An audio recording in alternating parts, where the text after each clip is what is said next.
अब तुम्हारे पास सिर्फ और सिर्फ दो रास्ते हैं नफीस। फैसला तुम्हारा है। पहला रास्ता, मेरे पास आ जाओ। हम अपने बच्चों को लेकर यहाँ से चलते हैं और कहीं और जाकर एक खुशहाल फैमिली की तरह रहते हैं नफीस। कभी नहीं हो सकता। तो फिर दूसरा रास्ता है तुम्हारे पास।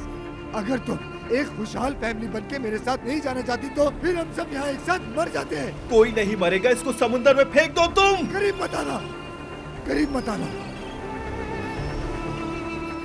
मैंने कहा फैमिली। तुम्हें क्या हो रहा है? खबरदार, करीब मत आना।